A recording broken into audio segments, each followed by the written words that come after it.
Oh, I liked it all right, but I had to get out and earn a little bread. I had to get out and earn a living. Oh, what do I remember most about my childhood? Peanut butter and jelly sandwiches, if you want to know. Steve McQueen threw tantrums over movie posters. He counted every line of dialogue. He even had lawyers measure his screen time. Why? Because he hated sharing the spotlight with one particular Hollywood legend. Their feud got so bad, the crew members had to keep them apart between takes. While fans thought they were friends, the truth was much darker. After 40 years, we finally know who McQueen couldn't stand. And it's the last person you'd expect. Steve McQueen was born on March 24, 1930, in Beech Grove, Indiana. But from the very start, his life was filled with pain. His father was a stunt pilot who walked out just months after meeting his mother. And his mother? She was young, troubled, and drank too much. By the time he was 3, Steve had already been left behind, sent to live with his grandparents in Missouri. The country was in the middle of the Great Depression, and money was tight. They soon moved again, this time to a farm owned by his great-uncle Claude. Strangely, that farm, during such a hard time in America, became the one place where Steve felt safe and cared for. On his 4th birthday, Claude gave him a red tricycle. It was just a simple gift, but it sparked something in Steve. He became obsessed with speed, and that tricycle was the beginning of a lifelong love of racing. Claude wasn't just a kind man. He became the father figure Steve never had. Before Steve left the farm at age 8, Claude handed him a gold pocket watch with an inscription, "To Steve, who has been a son to me." That watch stayed with McQueen for the rest of his life. Even after he became a famous movie star, he still carried it. Proof that someone, once, had truly loved him. But when Steve went back to live with his mother in Indianapolis, everything changed. He was 8 years old, struggling to hear properly due to an ear infection, and couldn't read well because of dyslexia. His stepfather was violent, and home became a place of fear.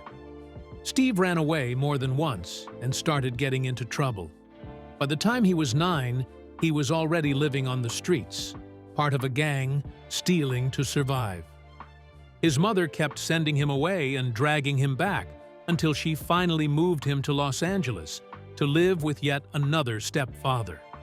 This one even more abusive. The worst moment came when Steve got caught stealing hubcaps. His stepfather beat him so badly, he threw him down a flight of stairs. Steve didn't cry. He looked up and said coldly, "You lay your stinking hands on me again, and I swear, I'll kill you." That was the moment Steve stopped being afraid.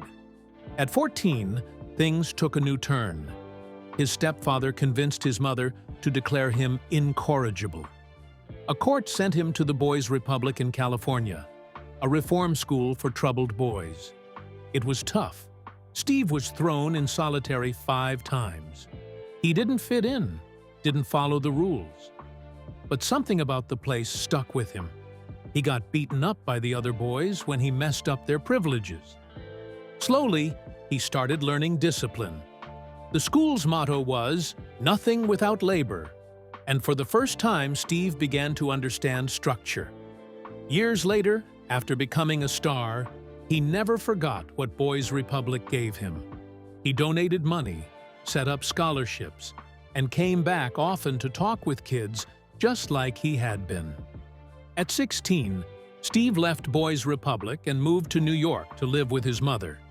But instead of settling down, he got restless. He met 2 merchant marines and joined a ship headed to the Dominican Republic. Once there, he jumped ship and took odd jobs, including one at a brothel. He didn't stay long. He drifted around the United States, sleeping wherever he could, working wherever they'd have him. He sold pens at carnivals, worked on oil rigs, cut lumber in Canada, and even landed in jail after being arrested for vagrancy. He spent 30 days on a chain gang. That experience hardened him further, but it also gave him the quiet toughness that would later define his screen persona. In 1947, Steve made a decision that would change everything. At just 17, he got his mother to sign the papers so he could join the Marines. It was a shock to his system. Boot camp at Parris Island was brutal, but Steve made it through. He was assigned to an armored unit and learned to operate tanks, skills that later helped him perform his own stunts in Hollywood.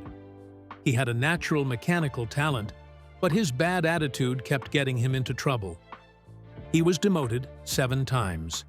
He went AWOL for 2 weeks to be with his girlfriend, got caught, and ended up in military jail. But something clicked. Sitting in that cell, Steve realized he was destroying his own future. When he got out, he started to shape up. His turning point came in 1950 during a military training drill near the Arctic Circle. Ice cracked under his tank, and Steve didn't hesitate. He saved 5 Marines from drowning, risking his own life again and again. For that, he got a commendation and was assigned to the elite honor guard that protected the president's yacht. When he left the Marines in 1950, he was no longer just a street kid. He was a man who had faced death, earned respect, and proved his worth. 2 years later, he used his GI Bill money, just $800, to enroll in acting school in New York. There, studying alongside future stars like James Caan and Suzanne Pleshette, Steve McQueen began a new chapter. Steve McQueen didn't know it then, but one decision on a small-budget horror film would haunt him for the rest of his life. Back in 1958, he took a flat $3,000 fee to star in The Blob, turning down a 10% share of profits. The film, made for just $110,000, ended up earning $4 million at the box office. If he'd taken the profit deal, he could have walked away with nearly $400,000. Instead, he got a flat check and missed out on a small fortune. That same year, he landed a role that would define his early career. Wanted Dead or Alive wasn't supposed to make a hero out of a bounty hunter, but McQueen changed that. His character, Josh Randall, was different. The show ran for 3 gritty years, nearly 100 episodes, and it taught McQueen discipline. 3 hard mother-grabbing years, he later said, and yet, the show made him a star. While riding that early wave of fame, McQueen took a chance on a small but powerful episode of Alfred Hitchcock Presents. In Human Interest Story, he played a reporter dealing with a man who claimed to be a Martian. It was one of the show's famous twist endings. What most people didn't notice? Clint Eastwood was in the background, uncredited. It was the only time the 2 future legends shared the screen. A few months later, McQueen came back for another episode, Man from the South. This one had real stakes. If his character couldn't light a cigarette lighter 10 times in a row, he'd lose a finger. Peter Lorre played the villain, and McQueen's real-life wife, Neela Adams, played the woman caught in the middle. At the end of the episode, the bet is called off, and McQueen casually flicks the lighter again. It fails. He had narrowly escaped mutilation, and viewers felt the chill. Before all this, though, McQueen had been grinding through small roles on television. He showed up in everything from the Goodyear Television Playhouse to the United States Steel Hour. He even acted alongside William Shatner in The Defender. A legal drama that came right after 12 Angry Men was a hit. You could already see the fire in him, calm on the surface but intense underneath. These small gigs added up and gave him the foundation he needed to carry full-length films. He appeared on Climax, The Big Story, and The West Point Story, one show after another, building towards something bigger. That something bigger came in 1960, when he joined The Magnificent Seven. He wasn't the lead, that was Yul Brynner, but McQueen made sure he got noticed. Every time Brynner spoke, McQueen did something. He adjusted his hat, played with his gun belt, moved just enough to steal the scene. Brinner reportedly warned him, saying, "All I have to do is take off my hat and you disappear." But it didn't matter. The chemistry worked. The film became a box office hit and a Western classic, pulling in nearly $10 million on a $2 million budget. McQueen was no longer just a TV star. He was on the big screen for good. Then came The Great Escape in 1963, and with it, the motorcycle jump that turned McQueen into a legend. He played Captain Hiltz, the rebellious American POW. That jump over the barbed wire fence? It wasn't him. It was his friend and stunt double Bud Eakins. But McQueen did most of the riding, including scenes where he played both himself and the German soldiers chasing him. On The Tonight Show, Johnny Carson complimented him on the jump, and McQueen, always honest, said, "It wasn't me." That kind of honesty made people love him even more. He won Best Actor at the Moscow International Film Festival, and suddenly he wasn't just an American star, he was an international icon. Later that year, he tried something different. Love with the Proper Stranger paired him with Natalie Wood in a romantic drama about unplanned pregnancy and abortion, heavy themes for 1963.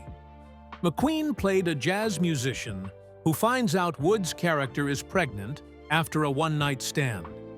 Critics praised his performance, and he earned his first Golden Globe nomination. Wood got her third Oscar nod.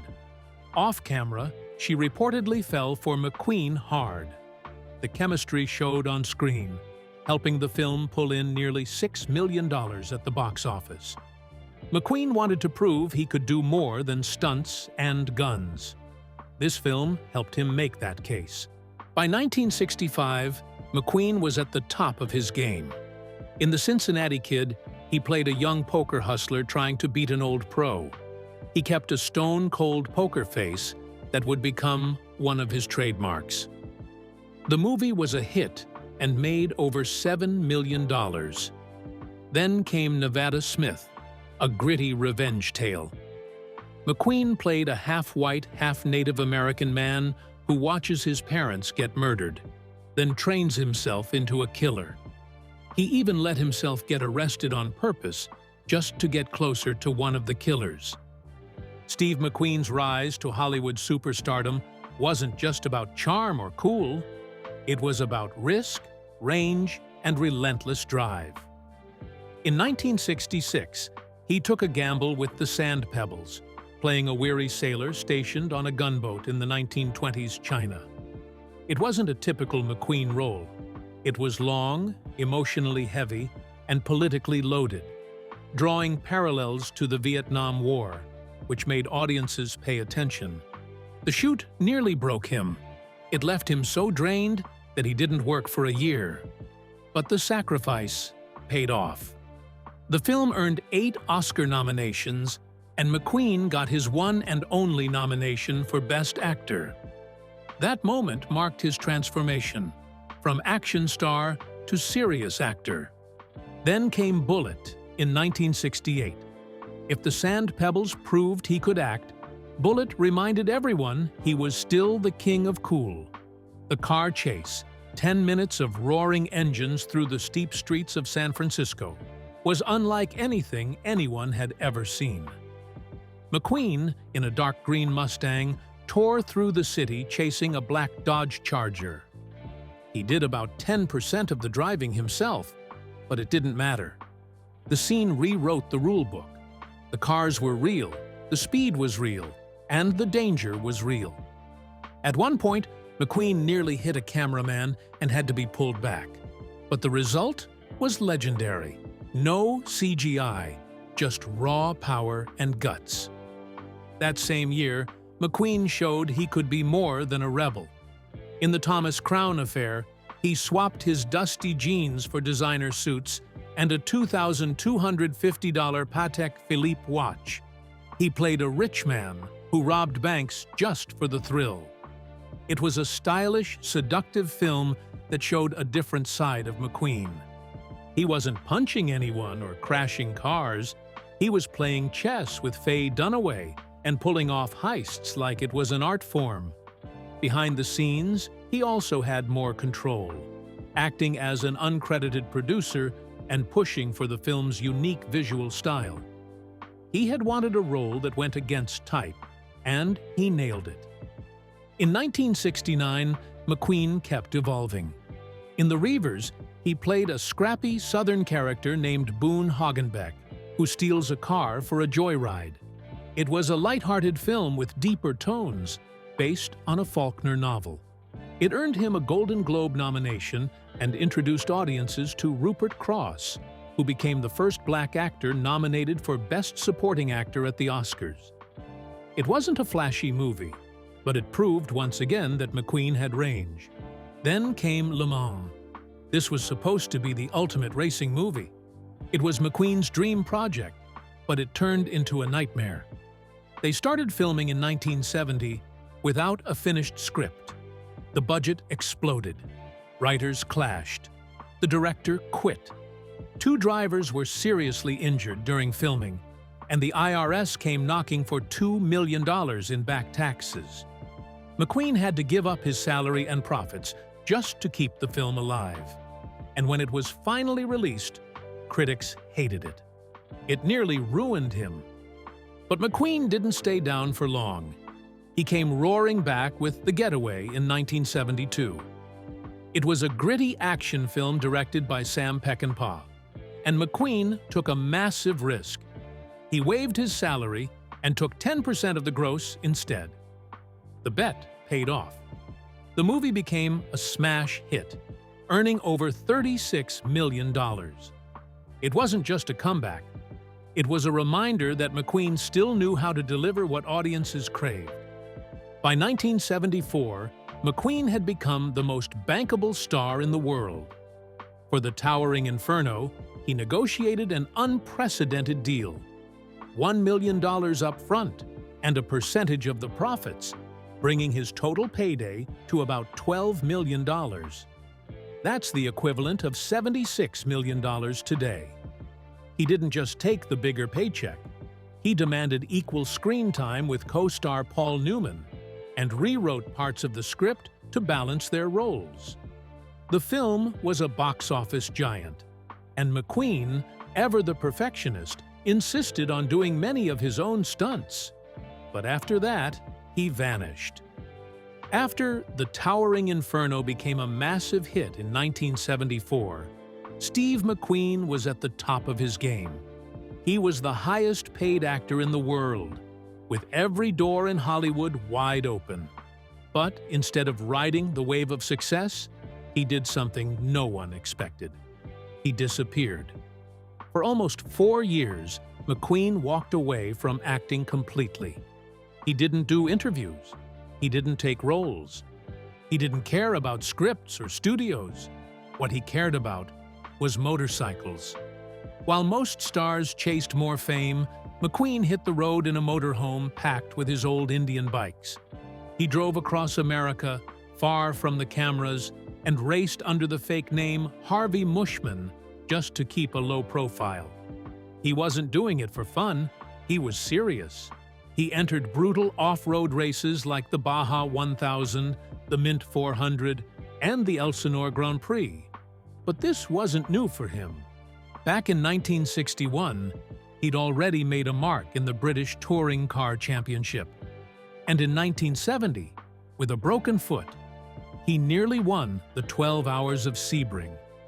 That's how much he loved racing. His obsession even earned him a spot in the Off-Road Motorsports Hall of Fame in 1978, the same year he finally came back to movies in An Enemy of the People. Away from the track and the cameras, McQueen had another side very few people knew about. He had a soft spot for the place that helped him when he had nothing: Boys Republic. It was a reform school he was sent to as a teenager when his life was heading nowhere. But something about that school stuck with him.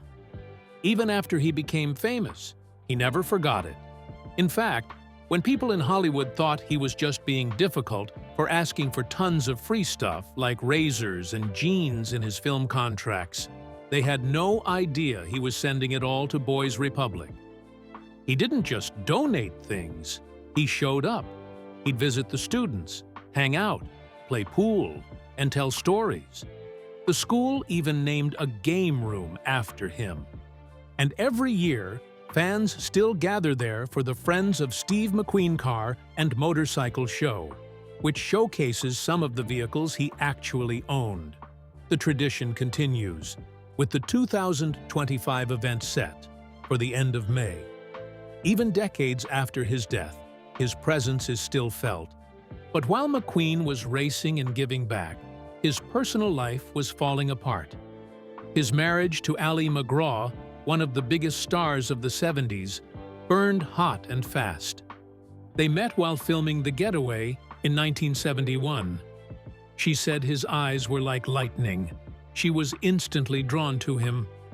After leaving her husband, producer Robert Evans, she married McQueen in 1973. At first, everything seemed perfect, but the cracks began to show quickly. McQueen, who had grown up without stable parents or love, brought a lot of pain into the relationship. He didn't want her working anymore and pushed her to quit acting just when her career was taking off after Love Story. He was jealous, controlling, and often unfaithful, yet demanded loyalty from her. On top of all that, he used drugs and struggled with paranoia. The final blow came when MacGraw lost their baby. She was heartbroken, but he barely reacted. That kind of coldness, after everything they had been through, broke her. They separated in 1977 and divorced a year later. But even after the emotional wreckage, MacGraw never remarried.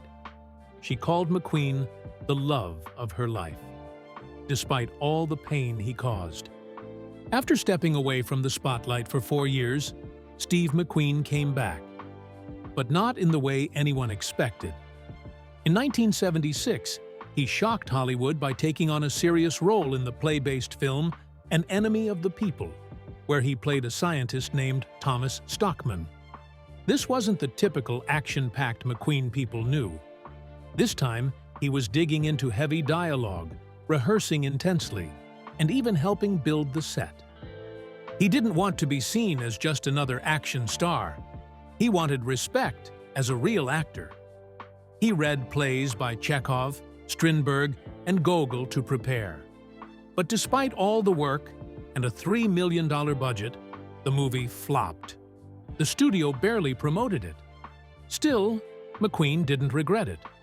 It was personal. It was proof he could be more than just the king of cool. By 1979, though, things had taken a dark turn. McQueen's health was getting worse, but he pushed through 2 final films, Tom Horn and The Hunter. During The Hunter, filmed in Chicago, his cough got worse. He struggled to breathe. For the first time in his career, he had to let stuntmen take over the action scenes. That was a heartbreaking shift for someone who'd always done the dangerous stuff himself. But he wouldn't quit. He wanted to finish the film. When The Hunter came out in August 1980, just 3 months before he died, it marked the end of a long and iconic career. The real fight, though, had started back in 1978 when he developed a cough that wouldn't go away. Even after quitting smoking and trying antibiotics, nothing worked. Then came the devastating diagnosis in December 1979. Pleural mesothelioma. It's a rare and deadly cancer caused by asbestos, and doctors told him there was no cure. By early 1980, the cancer had spread all over his body. McQueen tried to keep it secret, but the National Enquirer leaked the story in March, calling it terminal. In a desperate move, he went to Mexico for alternative treatment. He paid $40,000 a month, over $150,000 today, for injections, coffee enemas, and a controversial drug called Latrial. The man behind it all, William Donald Kelly, wasn't even a licensed doctor anymore. Despite claims that McQueen would recover, his condition got worse. Tumors began growing rapidly inside him. Amid all this, McQueen found love one last time. On January 16, 1980, he married Barbara Minty, a model 24 years younger than him. They'd met after he saw her photo in an ad and asked to meet her. It was fast, but real. She stayed by his side through every painful treatment. Even after he died, she kept his memory alive. She wrote a book about their time together and became an advocate, working to ban asbestos, the substance that likely caused his illness. But the most unexpected part of McQueen's final months wasn't a film or even a romance. It was faith. The rebel who once seemed invincible found comfort in religion. Influenced by his pilot and his wife, he started attending church and turned to Christianity. When evangelist Billy Graham came to visit, McQueen opened up about his fears and his hope for what came next. Graham gave him his personal Bible after McQueen said he'd lost his own. Just before heading to Mexico for his last surgery, McQueen asked Graham to pray for him. Graham did, ending with the words, "He's ready to go." McQueen smiled and agreed. "I am ready." Steve McQueen died on November 7, 1980, in Juarez, Mexico. His memorial was led by a pastor from his California church. Steve McQueen was one of the coolest faces in Hollywood, but behind the charm was a man who couldn't stand being outshined. His career wasn't just about speed, stunts, and tough guy roles. It was also packed with jealousy, power games, and constant fights for attention. McQueen didn't just want to be good, he wanted to be the best. And if anyone stood in his way, even for a second, they became a target. The trouble started early when he starred in The Magnificent Seven. Yul Brynner had brought him on board, thinking McQueen's edge would add to the film. At the time, McQueen was barely known. Brynner was the star, the guy with the Oscar. But instead of showing thanks, McQueen started stealing scenes. He didn't have many lines, so he made sure people still looked at him. While Brynner delivered serious speeches, McQueen would rattle bullets, tip his hat, or shift his weight just enough to draw the camera's attention. Even worse, Brynner would stand on a small dirt mound to look taller, and McQueen kept kicking it away between takes. It drove Brynner crazy. At one point, he even grabbed McQueen on set and warned him to knock it off. The tension spread to other actors like Charles Bronson and James Coburn, who also started pulling tricks to get noticed. It turned the set into a mess, but all that energy made it into the movie, and it worked. Years later, when McQueen was dying, he called Brynner and thanked him. He admitted the role made his career and that Brynner could have easily had him fired. Brynner simply said, "I'm the king, and you're the rebel prince." It was one of the few moments of peace between them. Then came the towering inferno, and this time, the fight was with Paul Newman. Newman had already been a major star for over a decade, known for serious acting chops and iconic roles. McQueen, on the other hand, was all about raw coolness and physicality. Years earlier, McQueen had lost out on a role in Butch Cassidy and the Sundance Kid, a role he wanted mostly because Newman had top billing. That stung, and he never forgot it. When the two were cast in The Towering Inferno, McQueen made a list of demands. He wanted the same number of lines as Newman, the same screen time. And when it came to the movie poster, he refused to let Newman's name appear above his. The studio got clever and arranged the names, so Newman's was higher on the left and McQueen's was higher on the right. It looked equal, but McQueen still wasn't satisfied. He insisted his character say the final line of the film, even though it didn't make sense in the story. The writers gave it to him anyway. Newman, frustrated, once called McQueen chicken shit for caring about such petty things. And while the movie became a huge hit, earning over $200 million, the two never worked together again. Newman believed McQueen's obsession with one-upping others came from deep insecurity, and biographers agreed. McQueen also had friction with James Garner, his co-star in The Great Escape. Garner thought McQueen was more flash than skill and didn't mind saying so. He even accused McQueen of copying his style during the early years. McQueen, who cared deeply about his image, didn't take it well. The two were polite in public, but behind the scenes, there was no love lost.